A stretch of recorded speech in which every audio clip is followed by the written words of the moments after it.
the start of the movie, we see some train tracks, hinting at where the story will eventually end.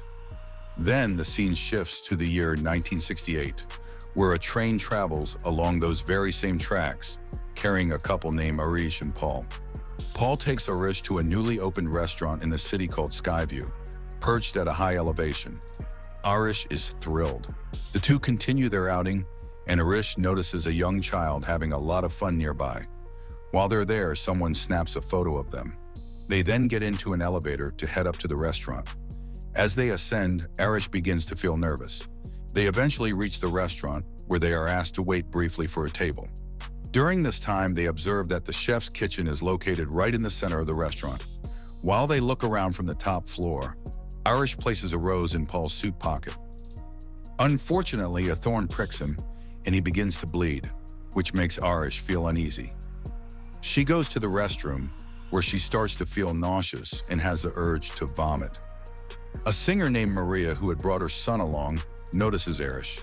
Watching her, Maria immediately realizes that Arish is pregnant, something Arish herself hasn't figured out yet. Arish then confides that her boyfriend Paul is kind and loving, and she believes he will accept both her and the baby. Hearing this, Maria is genuinely happy for her. Later, Paul takes Arish up to a higher viewpoint of the restaurant. The same child she saw earlier is still playing joyfully. Paul then sits down and proposes to Arish.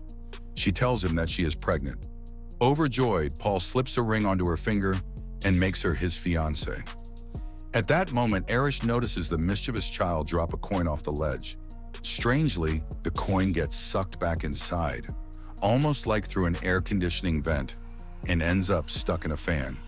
Arish and Paul then go downstairs and join the crowd dancing. Beneath the building, the massive iron beams begin to weaken under the weight of the people dancing above. Suddenly, the coin that was stuck in the fan flies out, and at the same time, the glass ceiling begins to crack from all the stomping. Sensing something is wrong, Arish becomes alert. The glass breaks completely, and many people fall to their deaths, including Paul, who was left hanging but ultimately plummets and dies. Meanwhile, a fire breaks out in the kitchen, triggering a massive explosion. Maria gets caught in the blast and is burned. Arish saves herself by hiding under a table. As chaos unfolds, people rush toward the stairs, which also collapse, causing several people to fall and die. Arish runs toward the elevator, but it's overcrowded. One man gets crushed in the doorway and dies, while the others fall with the elevator and perish. Desperate, Arish runs to the other side of the building, but the ground there begins to split apart. People are left clinging to a glass floor beneath them and trying to balance on a piano above. Suddenly, the coin from earlier drops into the piano, causing it to tip. The glass shatters from top to bottom, leading to even more deaths. In the chaos, Arish spots Maria's son upstairs. She manages to rescue him just as the building begins to collapse around them. The ring Paul gave her ends up saving both of them, at least momentarily. However, the ring cuts her hand and they both fall to their deaths. Then suddenly a girl named Stephanie wakes up screaming. It had all been a dream. She's in a classroom in the present day. Her teacher jokes, "My lecture wasn't that scary," and talks to her afterward. Stephanie explains that she keeps having these terrifying dreams and visions over and over. That night, she wakes up again screaming after another similar nightmare. Her roommate Vel is visibly annoyed by her frequent screaming episodes. A few days later, Stephanie returned home and reunited with her father, Marty, and her younger brother, Charlie. She had come back from college after a long time to visit her family. Soon after, she left with Charlie to visit their maternal uncle's house nearby because she had seen a woman named Arish in her dreams, and she came to realize that Arish was actually her grandmother. At her uncle's house, Stephanie met her Uncle Howard and Aunt Blenda's 3 children, Eric, Julia, and Bobby, who were all delighted to see her. After greeting everyone, Stephanie approached Uncle Howard and asked him about her grandmother Arish, explaining that she had been dreaming about her frequently. Howard became visibly upset upon hearing this. He said angrily that their grandmother had gone insane, and after their grandfather Paul died, she abandoned the family to live alone. Her disappearance, he said, had a lasting impact on their childhoods. He added that perhaps that was the reason Stephanie's mother, Darlene, had also left them. With that, he walked away. Despite his anger, Stephanie was determined to find out more about her grandmother. Aunt Blenda then showed her a stack of letters that Arish had written, and she revealed that Arish was living in a house outside the city. Stephanie then showed Blenda a photo of Arish and Paul taken at the Taivo restaurant, the same place she had seen in her dreams.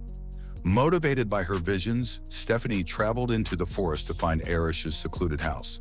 When she arrived, she called out her name at the gate. Arish opened the gate and let her inside. Stephanie was overjoyed to finally meet her grandmother, and Arish asked about her daughter, Stephanie's mother. Stephanie explained that their mother had left them when they were very young, and they hadn't seen her since. Hearing this, Arish was heartbroken. Stephanie then revealed, "I saw you and Grandpa Paul in my dreams at the Skyway restaurant, where you both died." Arish quietly replied, "That wasn't a dream, it was real. The visions you're having, I saw those things too, at that hotel." She went on to say, "The first thing I did was take that cursed coin from that mischievous child. Then I rushed downstairs and warned the dancing crowd that the glass floor could break. Everyone moved away in time. That's how I prevented the disaster and saved everyone. I cheated death that day." Stephanie, surprised, asked, "You could have stopped the entire accident?" Arish nodded. "Yes, but death began a different game. The people who survived that day were now marked, and death came for them, one by one. Even their children, who were never supposed to be born because their parents should have died in that accident, became targets. After their parents died, the children began to die too. My husband Paul eventually died of cancer. Then it was my turn." She continued, "I've been hiding in this house for years, trying to cheat death. And as long as I stay alive, my family, including you, will be safe." Stephanie then asked, "But why am I having these dreams?" Arish replied solemnly, "Because maybe death is ready to come for you now. But first it has to take me. Paul died of cancer. That's how death got to him. Everything that's happened, and everything that will happen, it's all written in this book. With it, we can protect the family." But Stephanie was skeptical. "This is all nonsense," she said. "I'll come back in a few days to talk more." And with that, she left. For years, Arish had remained hidden in that house to escape death, but after Stephanie's visit, she decided to step outside and give her the book.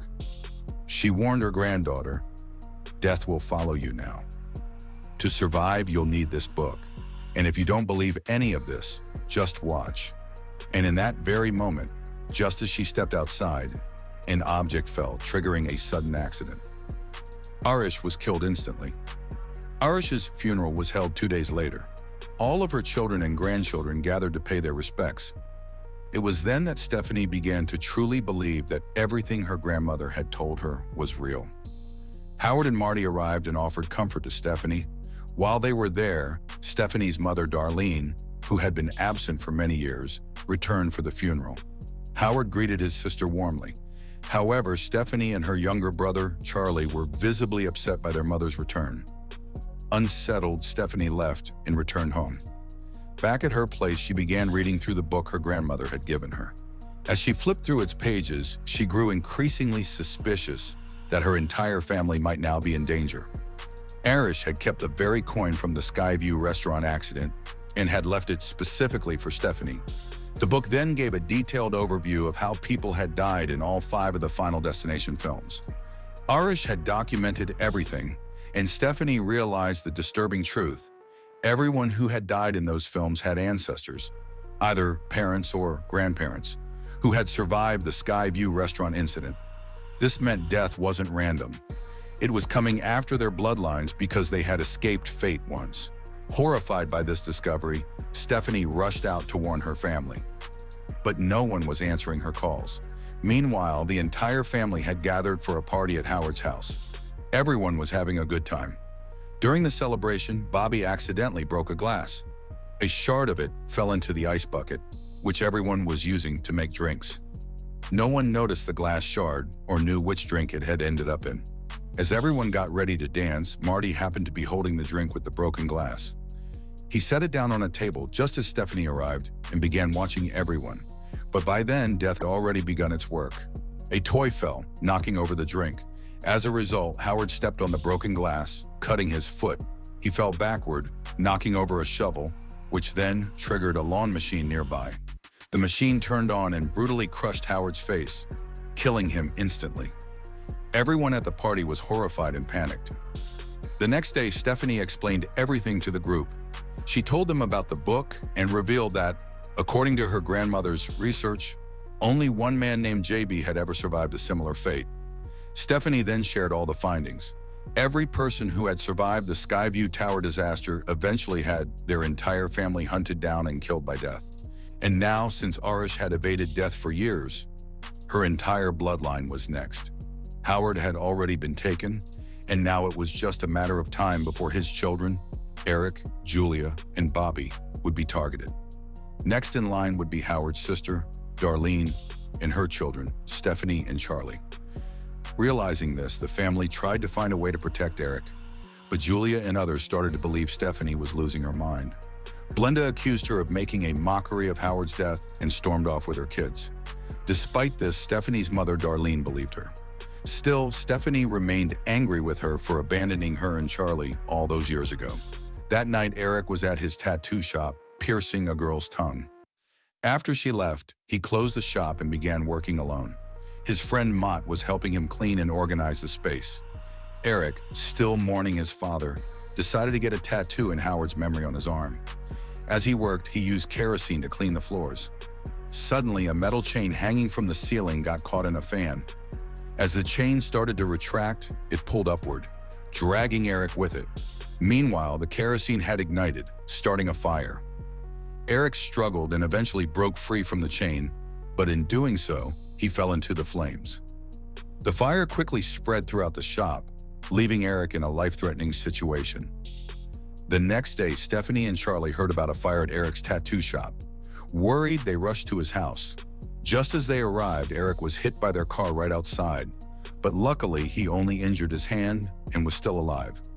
Stephanie was deeply shaken by the incident, worried for her cousin's safety. Eric, trying to ease her fears, joked, "Nothing's going to happen to me." Just then, a truck sped past him. He laughed and said, "See? I told you I'm fine," as they all started heading home. Stephanie, however, remained anxious, constantly scanning her surroundings. She couldn't shake the feeling that Eric was still in danger. Soon after, Julia arrived to check on her brother. Stephanie's nerves only intensified when she saw a garbage truck nearby. She feared it could be the next threat. Eric walked toward the truck and began making inappropriate gestures, mocking Stephanie's concern. The garbage truck drove off, and Julia decided to go for a walk. Back near the trash bins, Eric warned Stephanie to stay away from his family, blaming her for stirring up fear. Meanwhile, Julia was struck by a bouncing ball and stumbled backward into a trash can. The bin, still open, rolled toward her car and lodged itself inside. Panicking, everyone ran to try and stop the car, but Stephanie was the first to reach it. What she saw was horrifying. Julia had been pulled into the car's trash compactor. Her body was being crushed, and all that remained in Stephanie's hand was Julia's severed arm. Julia had died a gruesome, unimaginable death. The following day, Stephanie was overcome with guilt and sadness. Marty tried to console her. The rest of the family began to realize Stephanie had been right all along. But Stephanie was still uncertain. She said, "I thought Eric was going to die, not Julia." Marty suggested it might just be coincidence, pointing out that Eric was older than Julia, but then Aunt Blenda confessed something shocking. "This is my fault," she said. "I should have told you earlier. Eric isn't Howard's biological son." Everyone was stunned, especially Eric. Blenda admitted that Eric was the child of her first boyfriend, not Howard. Eric was devastated. He had believed Howard was his real father and had loved him dearly. He stormed off, unable to process the truth. Bobby, frightened after Julia's death, turned to Stephanie. "Now that Julia is gone, I must be next. Please help me." Stephanie replied, "I honestly don't know what to do anymore." Then Charlie stepped in and reminded her, "You've already figured out what's going to happen next once. You can do it again." Inspired, Stephanie pulled out her grandmother's book and started searching for answers. There, she found the name JD, a man who had once escaped death. Darlene, their mother, recalled that Erich had told her JD used to work in a hospital. Charlie quickly searched for the hospital on Google, and the whole group decided to go there. Even Eric joined them on the trip. When they arrived at the hospital, Bobby was nervous about everything, and the group stayed close to protect him. They eventually made their way upstairs, where they met the man they had been searching for, JD, whose real name was William. William had appeared in cameos or voice cameos throughout the previous 5 Final Destination films. As they introduced themselves, he looked at them and asked, "So, who's next to die?" Everyone pointed to Bobby. William's face fell. He said, "Only Erich used to call me JD. That probably means she's gone." Stephanie, puzzled, asked, "How do you know Erich?" William explained, "I was at the Skyview restaurant that day. I'm Maria's son. She took me with her to work. That's when I saw Erich. She stepped in and saved people. Before leaving, she even looked at me, like she recognized me from somewhere." Stephanie's eyes widened. "I saw you in my visions. That's why I recognize you now." William nodded. "A year later, Erich came to me for help. We tried to save Paul, but he couldn't escape cancer. It was his time." Stephanie then asked, "Has anyone ever truly escaped death?" William replied, "Yes. 2 people actually did. They had already died, but then were brought back to life. By facing death once and surviving it, death stopped chasing them. That's the only way to beat it." He then went on to share the story of those survivors from Final Destination 2, the only known people to cheat death permanently. Stephanie pleaded with William, "Please help us. We don't know what else to do." But William gently shook his head and said, "I can't. I escaped death once too, back then. But now I have cancer. My time is almost up. Sooner or later, we all have to face death. Until then, we should try to enjoy whatever time we have left." With that, William walked away, and Stephanie was left feeling heartbroken. Darlene and Charlie tried to comfort her. Meanwhile, Bobby and Eric had already left the hospital.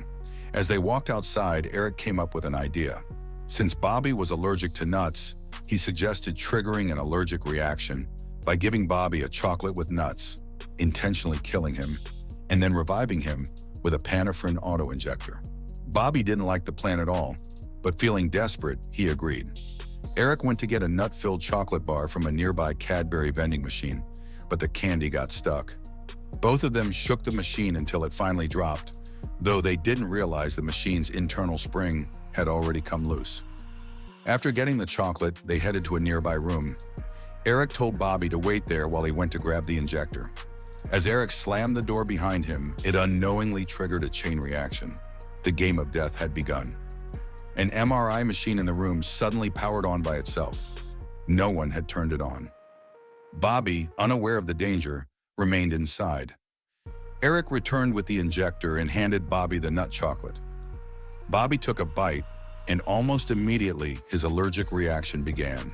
He started gasping for air, and as Eric reached for the injector to save him, he tripped and dropped it. Just then, the magnetic force of the MRI machine went haywire. It began pulling in every metal object nearby. Eric, who had several body piercings, was closest to the machine. The magnetic field yanked him, chair and all, toward the scanner. Metal parts from the chair pierced him, dragging him into the machine. He was killed instantly, torn apart by the intense force. Bobby, meanwhile, was struggling to breathe. Barely conscious, he crawled toward the injector, jabbed it into his thigh, and survived. But before he could stand, the spring that had come loose earlier from the vending machine got pulled in by the MRI's magnetic field and launched across the room, striking Bobby in the head. He died instantly. Stephanie and her family were horrified when they learned what happened. The weight of losing both Eric and Bobby was unbearable. Later that day, the 3 survivors, Stephanie, Charlie, and Darlene, sat in silence, mourning their loved ones. Stephanie realized the next person on death's list was their mother, Darlene. She suddenly remembered that her grandmother Erich had lived safely in her home for years. "Mom," Stephanie said urgently, "if you stay at Grandma's house, maybe you'll be safe too." Darlene agreed, and the 3 of them left to go there. On their way out, the coin from Erish's book slipped out and fell to the ground. An old woman picked it up and casually placed it in her purse, unaware of its significance. Meanwhile, Stephanie, Charlie, and Darlene arrived outside Erish's house. Stephanie grew anxious. She had a gut feeling that something outside the house might try to harm Darlene, just like what happened to Erish long ago. "We have to get inside, quickly," she said. But inside the house, a gas leak had already started, and due to a power outage, a fire was spreading. As they sat in the truck, Stephanie's seatbelt jammed. She yelled, "Mom, go inside now! As long as you're alive, I'll be safe!" Darlene and Charlie got out and headed into the house. That's when Darlene noticed the gas and fire inside. Panicking, she grabbed Charlie and ran back outside. A massive explosion ripped through the house. The blast threw Stephanie's truck into the water nearby, and she became trapped inside, drowning. Meanwhile, Charlie was stuck under a fallen door, and a large pillar above him was about to collapse. Just in time, a severely burned Darlene rushed in and saved her son, but she was crushed by the falling pillar and killed instantly. Realizing that Stephanie's turn was next, Charlie dove into the water. He pulled her out of the sinking truck, but she was already unconscious, dead. Desperate, he began performing CPR. Miraculously, Stephanie came back to life. By dying and being revived, just like the others who cheated death, both Charlie and Stephanie had finally escaped its shadow. The two of them stood in silence, tears in their eyes, not because they had survived, but because they had lost their mother. With heavy hearts, the siblings walked away from the wreckage. A week later, Stephanie and Marty watched as Charlie came downstairs, dressed and ready for his graduation ceremony. The whole family went outside to meet the neighbors, many of whom were also heading to the same school. Stephanie smiled and tucked a flower into Charlie's suit pocket. As she did, the flower's thorns pricked her hand, causing it to bleed. The moment triggered a strong memory, one that reminded her of what her grandmother had once experienced. Nearby, the same old woman who always picked up coins from the road was out buying food. As she reached into her purse, the coin fell out once again. It spun on the ground and rolled all the way onto the railroad tracks. Strangely, the coin got stuck between two tracks, stopping them from properly connecting. That small interruption had the potential to derail an oncoming train.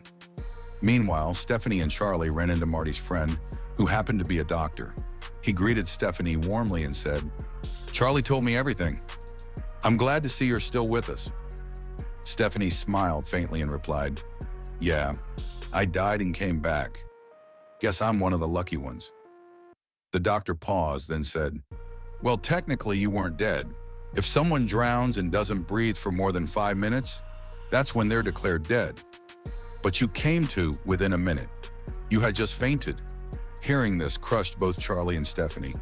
They had believed they had beaten death, but now they realized they hadn't. The curse wasn't over. Death was still coming for them. Stephanie began looking around nervously, realizing that literally anything around her could be the cause of her death. Danger felt like it was everywhere. Then on the other side of the area, the train started moving again. Because of the coin, the tracks were misaligned, and the train veered off course. It derailed, crashing through houses, heading straight for Stephanie and Charlie. Sensing the danger, the two of them ran as fast as they could, trying to escape the destruction. Eventually, the train stopped. Breathing heavily, they thought they were safe, relieved to have made it. But just then, large splinters of wood from the shattered train cars flew out from behind. The debris struck both Stephanie and Charlie, killing them instantly.